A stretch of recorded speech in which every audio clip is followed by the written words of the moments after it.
Bienvenidas y bienvenidos a Con Derechos, un podcast sobre derechos humanos. Con Derechos es una producción original del Instituto Nacional de Derechos Humanos. Colaboran Balmaceda Arte Joven y la Universidad UNIAC. Conduce Antonella Esteves.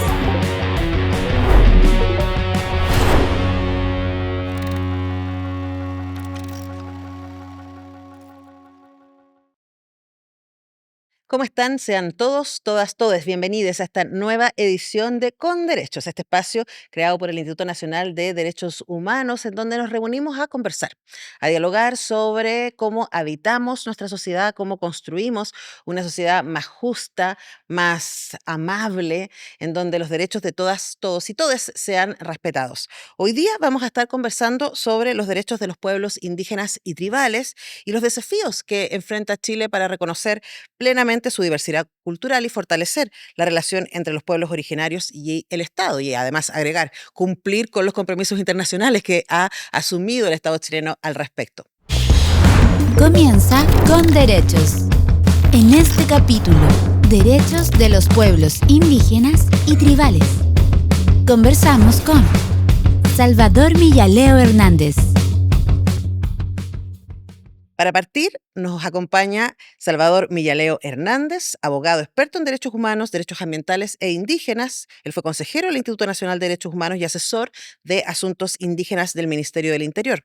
Actualmente es profesor e investigador de la Facultad de Derecho de la Universidad de Chile y del Instituto Biodemos. Desde la academia, desde la práctica jurídica, Salvador ha impulsado una reflexión profunda sobre la relación entre derechos, estados y pueblos originarios y sobre la urgencia de una justicia intercultural que reconozca la diversidad de nuestro país. Salvador, muy bienvenido. ¿Cómo estás? Un placer.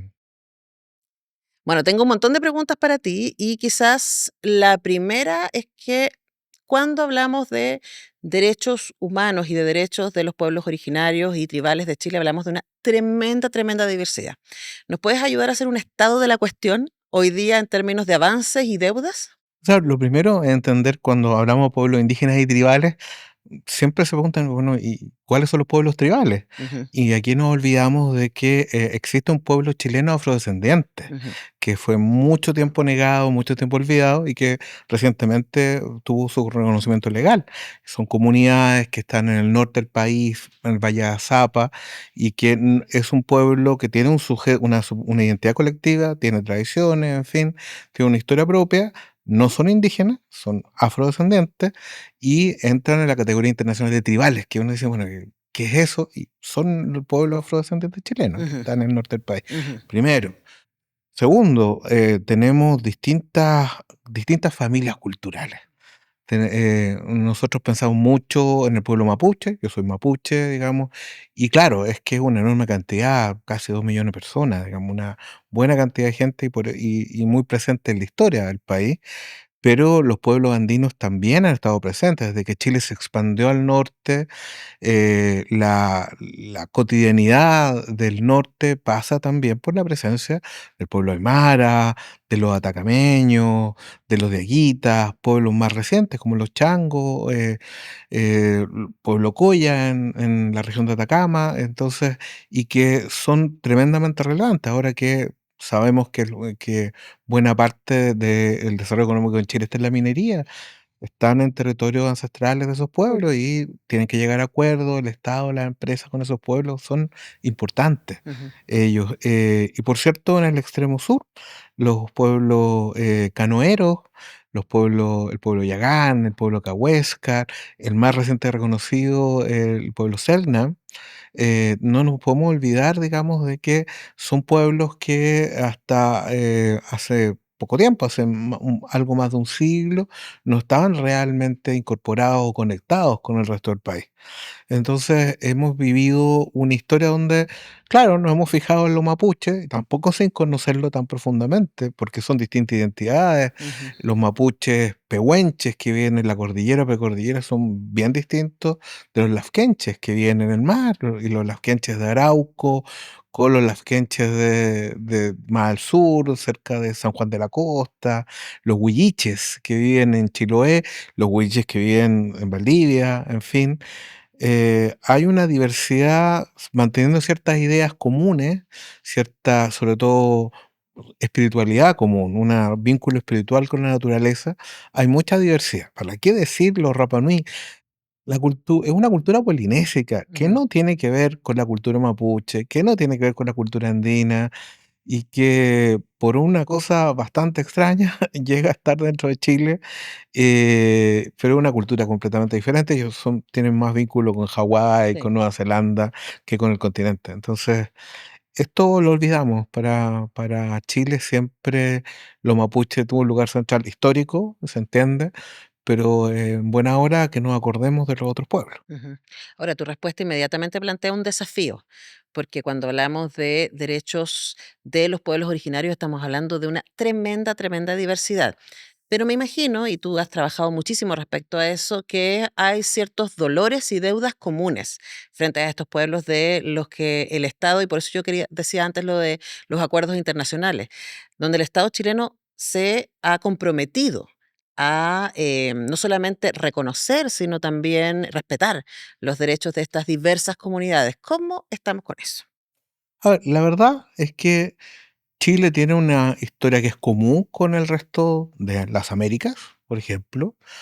Todos nuestros países, incluyendo Estados Unidos, Canadá, México, todos los países nacen de proceso de colonización y son trasplantes de sociedades europeas que dominaron el mundo, se expandieron a el nuevo mundo que ellos le llamaron, y eso fue bastante violento respecto de las poblaciones originarias.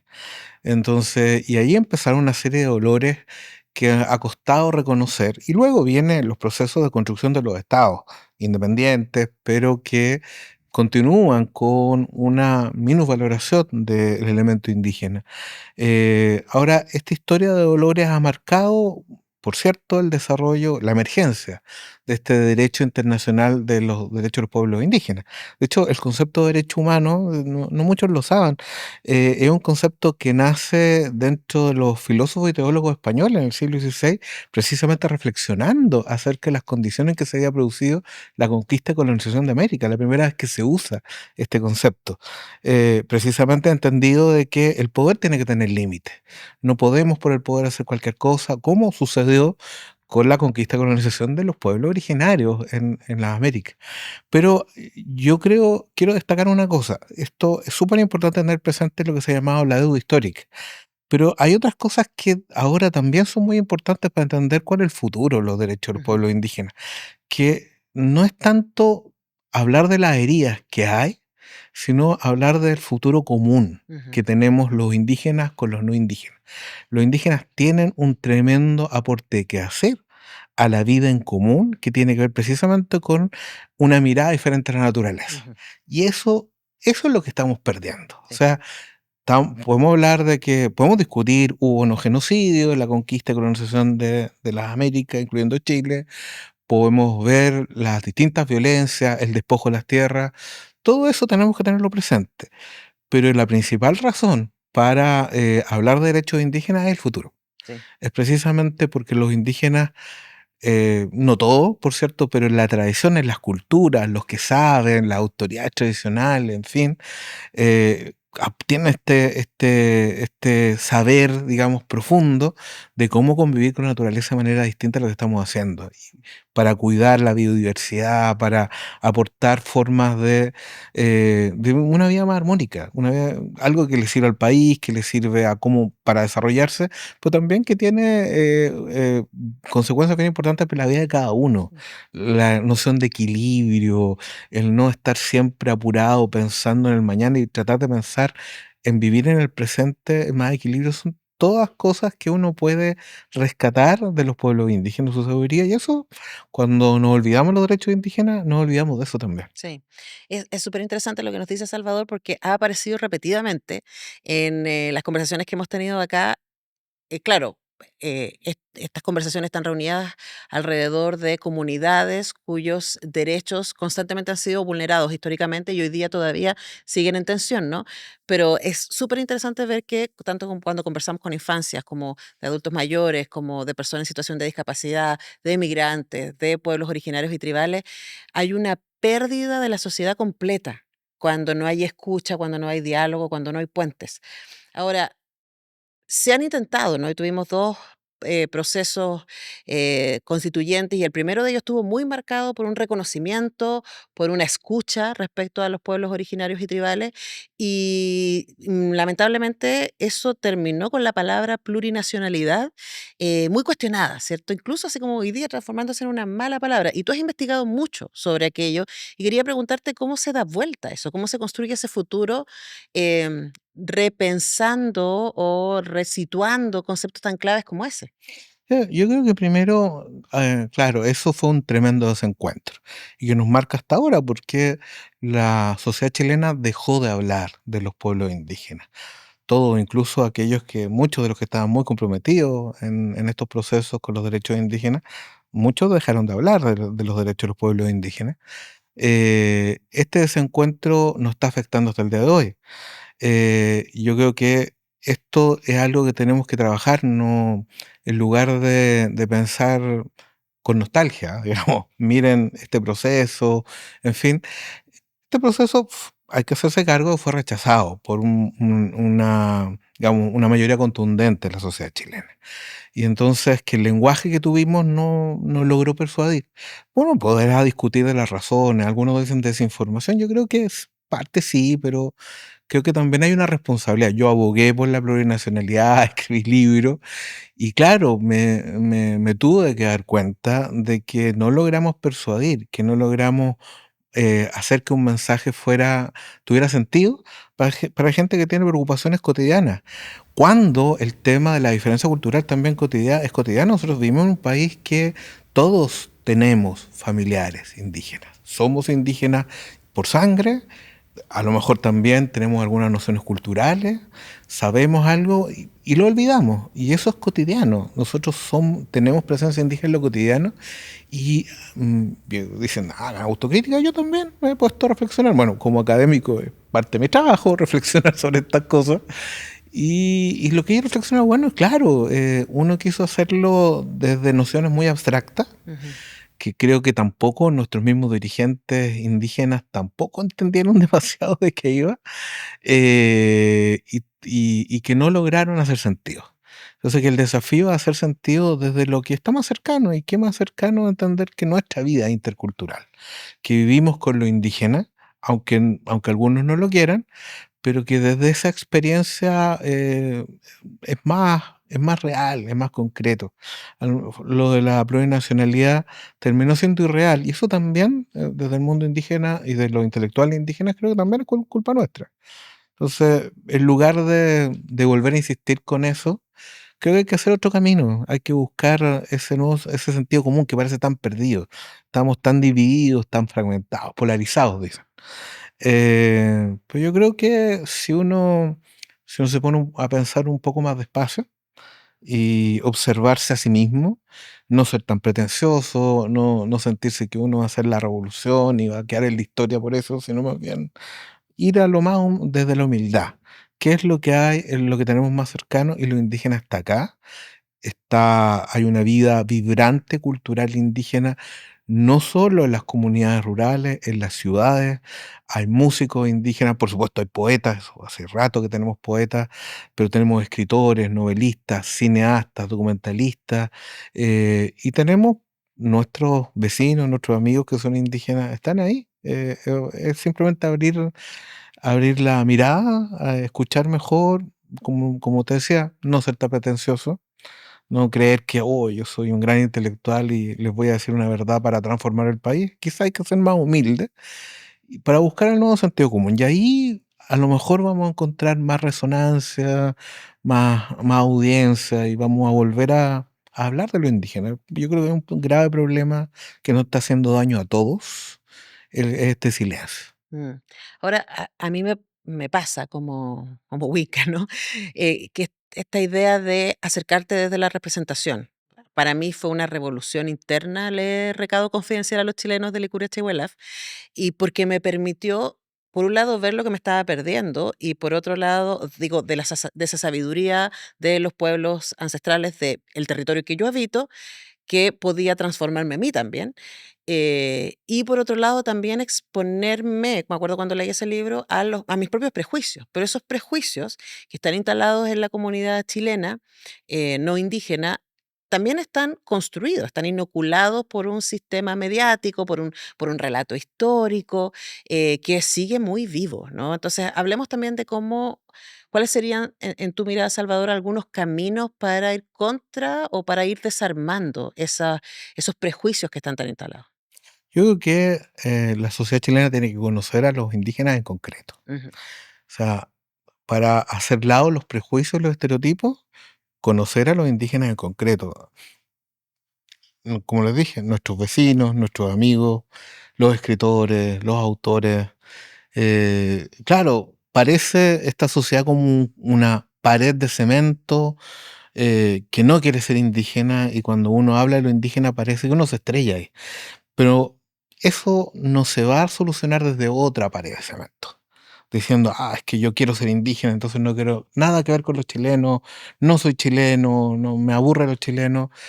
Yo creo que esa actitud no colabora, no aporta, que es más bien un ejercicio de persuasión, de diplomacia, de convivencia. Y ahí darnos a conocer de parte de los indígenas, es decir, darnos a conocer en cosas que hagan sentido de los chilenos. Apoyar las luchas, por supuesto, de los chilenos, no avergonzarnos tampoco de los chilenos. Yo creo que los chilenos tienen rasgos tremendamente positivos en la cultura. Hay alianzas con los indígenas en toda la historia de Chile, porque la historia de Chile es una historia de convivencia. sí, Entonces, que la olvidamos una cosa, pero la convivencia está. sí. Entonces, cuando revisamos la historia, siempre están los indígenas. Entonces, revivamos eso, pero no desde la postura hoy. Como ustedes no me reconocieron, como ustedes no aprobaron un proyecto que reconocía muchos derechos para mí, entonces yo no quiero tener nada que ver con ustedes. No, yo diría que la postura más bien es: nosotros tenemos que seguir persuadiendo con más humildad, siendo más concretos, dándonos a conocer bien, estimulando lo mejor que hay en la sociedad chilena, que existen muchas cosas geniales en la sociedad chilena, y aportando lo genial que tienen los indígenas desde su propia cultura. Por ahí iría. Ahora, eso es una transformación cultural, que podríamos decir son lentas, ¿cierto? Son siempre tensionantes, tienen sus momentos de alto entusiasmo y tienen sus momentos, que creo que ahí estamos en este momento un poquito deprimidos, pero en todo ese contexto hay un Estado que se ha comprometido a ciertas cosas. Y quería preguntarte respecto a el cumplimiento de esos compromisos nacionales e internacionales que tiene Chile, y cuáles sientes tú que son los nudos que imposibilitan o que traban más bien que estos cumplimientos sean mucho más prácticos y mucho más plenos. Ah, El Estado tiene grandes compromisos, el Estado de Chile. De partida del convenio 169, es bastante más profundo del que se crea. Aquí se habla de la consulta indígena, pero hay una serie de cosas que deberían hacerse, que podrían hacerse en materia de educación, de salud intercultural, de medios interculturales, y todo eso dentro del marco del convenio. El Estado de Chile ha sido bastante tímido, por decirlo menos, en desarrollar el convenio 169. Porque hay muchas cosas donde el convenio dice que el Estado tiene que hacer algo, pero no dice exactamente qué, sino que tiene que el Estado desarrollarlo.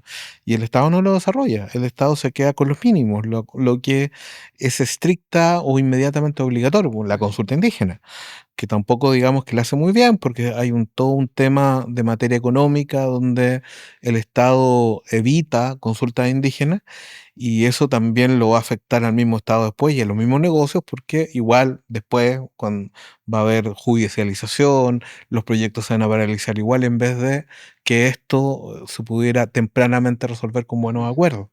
Em, el Estado, digamos, ha hecho muy poco por las lenguas indígenas. Las lenguas indígenas, nosotros tenemos el mapudungún, con distintos incluso variantes dialectales, como el chedungún de los huilliches, el chezungún de los pehuenches.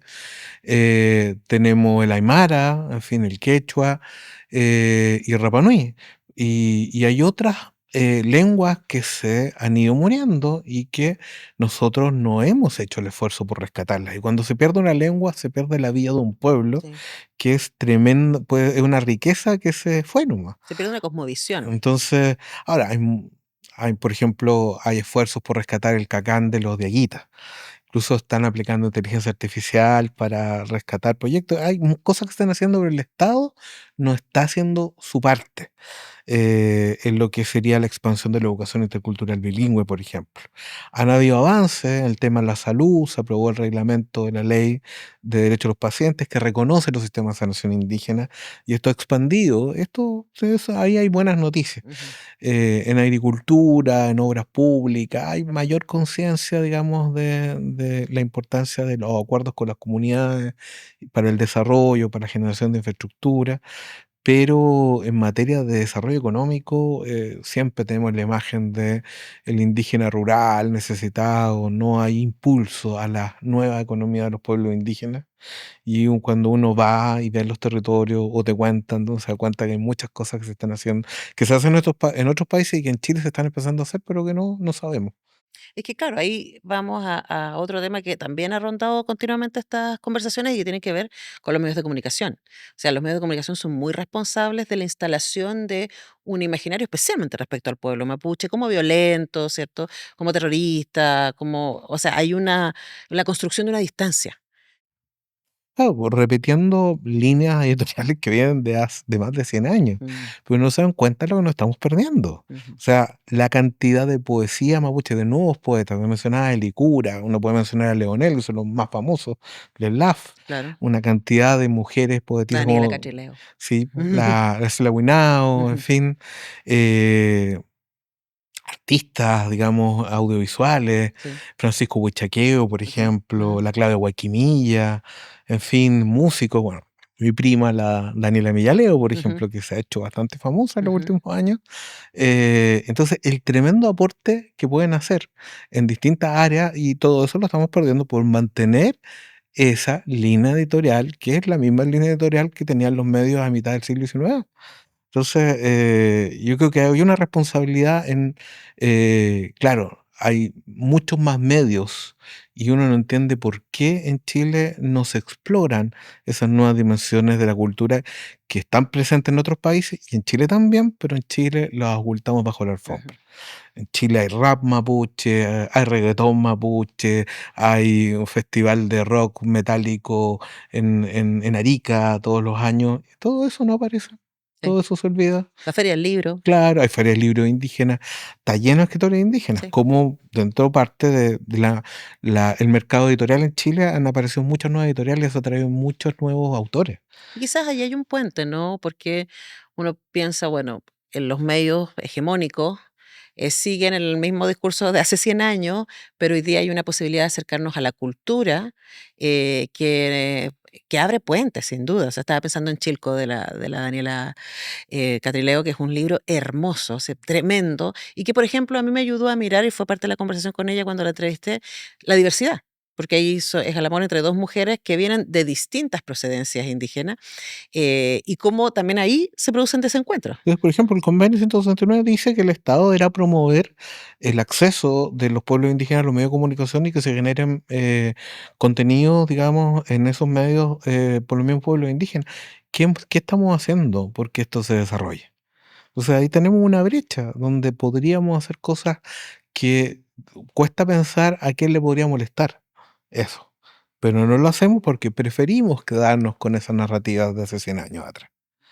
Entonces, claro, yo creo que también en el mundo indígena falta tener una agenda cultural en serio. Siempre hay una fijación con el tema de las tierras, con la restitución, con los conflictos, con las heridas del pasado y no hemos puesto en primer lugar la lengua y la cultura y eso sería importante. En Canadá, en Estados Unidos es lo primero. En cambio, acá en el mundo indígena, en la agenda se ve que no es lo primero. Ha costado, pero ya se produjo, que las mujeres entraran a la dirigencia indígena. Eso costaba hace 10 años. Bueno, ya fue vencida esa barrera. Las mujeres están en la dirigencia indígena, le han dado un nuevo rostro al mundo indígena. Y eso claro, acerca con los mismos procesos que están ocurriendo en la sociedad chilena. Entonces, todo eso lo hemos olvidado, no nos hacemos cargo, por ejemplo, de las necesidades específicas de los niños indígenas. Hay el año pasado, el organismo que se dedicaba al tema de la CEDAW, digamos, que está a cargo el comité de la CEDAW, en realidad hace fue 2 años, saca una resolución respecto a las niñas y mujeres indígenas, y eso no lo hemos desarrollado en Chile. El caso de la infancia indígena, el Comité de Derechos del Niño sacó el 2011 ya una observación general sobre los niños indígenas, y tampoco lo hemos desarrollado en la institucionalidad de protección de la infancia en Chile. En fin, hay una serie de cosas donde siempre tenemos la misma fijación, tierra, eh, política, que es importante, la representación política, pero los otros aspectos los hemos dejado completamente de lado, y en ese sentido todo sigue pendiente. Aparte, en esos temas también está pendiente, tenemos la Comisión de Paz y Entendimiento que no ha logrado, digamos, generar esta verdad compartida o este acuerdo que se había propuesto. Y creo que igual es lamentable, fue un buen esfuerzo de diálogo, pero no lo logró, eso está claro. Bueno, pero quiero pensar a propósito de esta conversación, Salvador, que hay aprendizajes por deglutir y por luego aplicar, y espero que esta conversación pueda ayudar también a pensarnos a cada una desde el lugar donde está situado, a cuál es nuestro rol en la construcción de estos puentes. Yo te agradezco mucho que hayas venido a conversar con nosotros. Bueno, muchas gracias a ti, Antonella, ha sido una buena conversación. Y nosotros cerramos esta conversación, pero vamos a seguir teniendo otras acá en Con Derechos, el programa del Instituto Nacional de Derechos Humanos. Recuerden que pueden revisar los otros capítulos en el canal de YouTube y que en ciudadano.indh.cl hay un montón de material sobre derechos humanos de los distintos grupos y comunidades. Nos encontramos pronto.